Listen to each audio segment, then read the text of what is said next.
Good morning, students. Today I am going to start your new topic, coning of wheel. Now, what is coning of wheel? The rim or flanges of the wheel are never made flat, but they are in shape of cone with a slope of about 1 to 20. Means from figure, I will show you. Here are the two wheels, wheel 1 and wheel 2. Here you see in rail section there is some slope 1 in, slope 1 in, slope in 20, slope in 20. Means the rails over the sleeper are fixed in some slope, that is called slope 1 in 20. Here you check this portion. यहाँ पे कुछ हमने rails को tilt किया है कुछ slope पे, and ये पोर्शन है व्हील्स का इनसाइड पोर्शन, इसको हम क्या कहते हैं, फ्लेंज. तो फ्लेंजेस के साथ अगर आप देखो तो यहाँ पे कुछ स्लोप प्रोवाइड की गई है on wheel flanges, on wheels and on rails. तो ये स्लोप क्यों प्रोवाइड की गई है कि वो फ्लैट ना रहे सरफेस. जब मूवमेंट ऑफ ट्रेन हो, जब हम ट्रेन की मूवमेंट करें ऑन रेल्स, तो जैसे ही टर्न आए तो आपके फ्रंट टायर तो इक्वल होंगे यहाँ पे, लेकिन जो आउटर टायर्स हैं वो थोड़े से बाहर होंगे, मतलब कुछ इस टाइप से होंगे. मतलब कि वो रेल सेक्शन पे इक्वल नहीं रह पाएंगे. That's why Koenig of wheel हम प्रोवाइड करते हैं कि वो जो व्हील्स हैं आपके, वो उसी ट्रैक पे रह सके.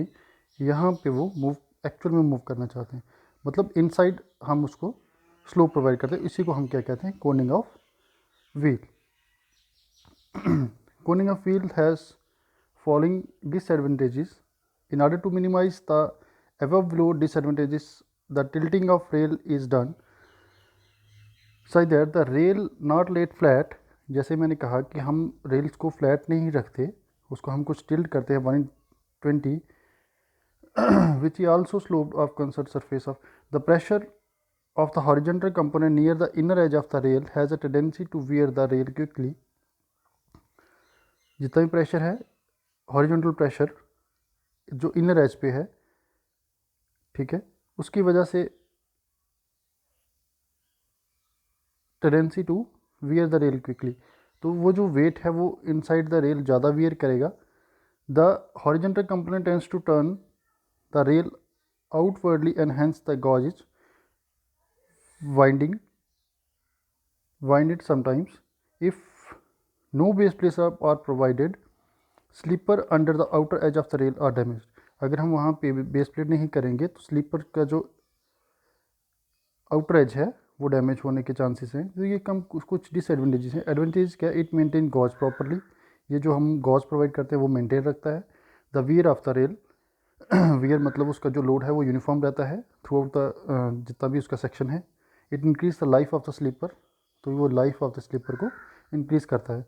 तो ये कुछ, जैसे कि हम यहाँ देखें इस फिगर में आप देख रहे हो, जैसे मैंने पहले बोला कि जब भी हम टर्न लेंगे तो जो आउटर ये है व्हील है वो बाहर जाने की कोशिश करे ड्यू टू सेंट्रीफ्यूगल फोर्स.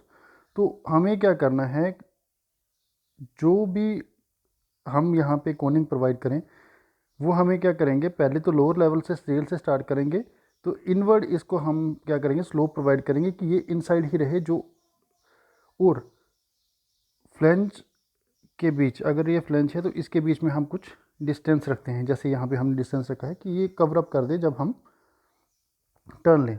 तो कैलकुलेशन पार्ट में हमने स्लिप पढ़ा था, slip phi equal to R2 minus R1 radius 2 minus radius R1, कुछ इस तरह से। अगर हमारे पास ये सेक्शन है R1 R2, ये कर्व सेक्शन है, तो ये पॉइंट अगर यहाँ से करें हम R2 R1, the slip phi into R2 minus R1, the outer radius R2 equal to C/2, C the curve by 2 and inner radius किसके पास होगा, गॉज बाई 2। जितनी भी हम गॉज लेंगे, चाहे वो मीट्रिक है, नैरो है, या फिर मीट्रिक में पहले हमारे ब्रॉड गॉज है, ब्रॉड गॉज 1.676, उसके बाद मीट्रिक गॉज 1 मीटर, ये सारी मीटर में है, and narrow gauge equal to 0.769 meter. तो इस तरह से हमारे पास जो भी गॉज है उसको हम क्या करेंगे, डिवाइड बाय 2 कर देंगे। तो यहाँ पे G इक्वल टू 1.676, जैसे कि अभी मैंने बताया। एंड स्लिप को हम कैसे लेते थे, जो हमने फॉर्मूला था 2 पाई थीटा जितना भी है अपॉन 360 एंड इंटू 1.676। जब भी हम ये पुट करेंगे, then we get your calculation for coning of wheel. तो यहाँ पे जैसे